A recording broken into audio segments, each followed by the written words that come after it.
اعوذ باللہ من الشیطان الرجیم بسم اللہ الرحمن الرحیم یا ایہا الذین آمنوا لا تخونوا اللہ والرسول۔ اللہ تعالیٰ فرماتا ہے اے ایمان والو، اللہ تعالیٰ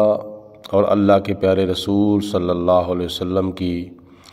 امانت میں خیانت نہ کرو۔ کچھ مفسرین فرماتے ہیں کہ اللہ تعالیٰ کی امانت سے مراد اللہ تعالیٰ کا فرض ہے، اور نبی کریم علیہ الصلاۃ والسلام کی امانت سے مراد حضور علیہ الصلاۃ والسلام کی سنتیں ہیں۔ یعنی اللہ تعالیٰ کا فرض صحیح طور پر ادا کرو اور حضور علیہ الصلاۃ والسلام کی سنتیں صحیح طور پر ادا کرو۔ قرآن پاک میں اللہ تعالیٰ ارشاد فرماتا ہے قد افلح المؤمنون الذین هم فی صلاتہم خاشعون۔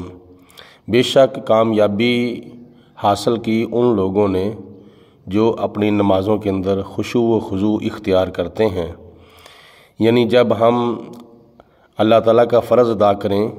اور نبی کریم علیہ الصلاۃ والسلام کی سنتیں ادا کریں تو ہمیں بڑے انہماک کے ساتھ اور بڑے استغراق کے ساتھ اور بڑی خشیت کے ساتھ اور بڑی توجہ کے ساتھ یہ اعمال کرنے چاہیے۔ حضرت مولا علی المرتضیٰ رضی اللہ تعالیٰ عنہ فرماتے ہیں کہ نماز سے پہلے وضو کیا جاتا ہے، طہارت و پاکیزگی کا انتظام کیا جاتا ہے، اور پھر نماز پڑھی جاتی ہے، اور نماز کے بعد پھر اللہ کی بارگاہ میں دعا مانگی جاتی ہے۔ تو حضرت علی المرتضیٰ رضی اللہ تعالیٰ عنہ فرماتے ہیں کہ وضو جوانوں کی طرح کرو اور نماز بوڑھوں کی طرح پڑھو اور دعا بچوں کی طرح مانگو۔ چونکہ سردیوں کے موسم میں جب پانی ٹھنڈا ٹھنڈا ہوتا ہے تو اس وقت ضعیف العمر لوگوں سے یہ پانی ٹھنڈا جو ہے وہ برداشت نہیں ہوتا، جوان جو ہیں وہ پانی برداشت کر جاتے ہیں۔ تو اس لیے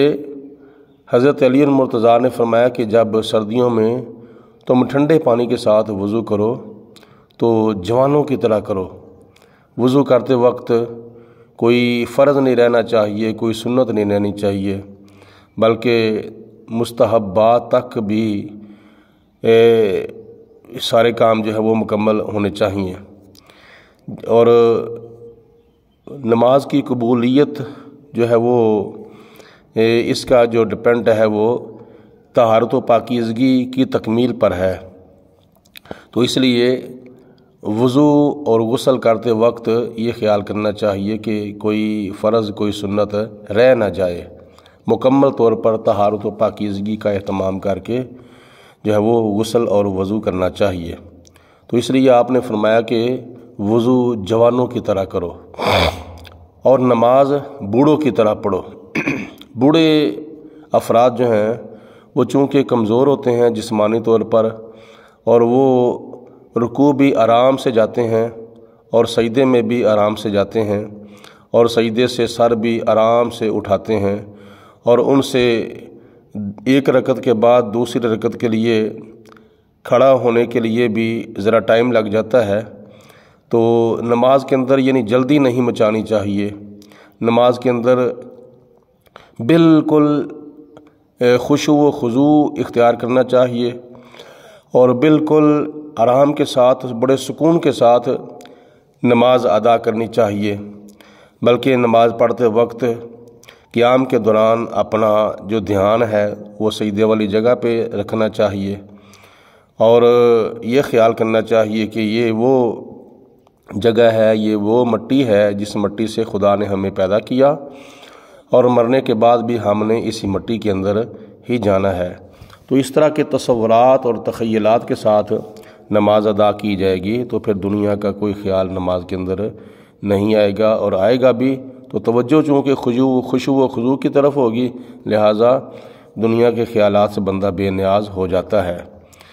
تو اس لیے جو جوان ہیں وہ چونکہ جلدی جلدی رکوع میں چلے جاتے ہیں اور جلدی جلدی سجدے سے سر اٹھاتے ہیں جلدی جلدی نماز کے اندر رکوع و سجود قوما قیام کرنے کی کوشش کرتے ہیں، تو اس لیے آپ نے فرمایا کہ نماز بوڑھوں کی طرح پڑھو، یعنی نماز کے اندر جلدی نہ مچاؤ بلکہ خشوع و خضوع کے ساتھ اور بڑے انہماک اور بڑے استغراق کے ساتھ نماز کو ادا کرنا چاہیے۔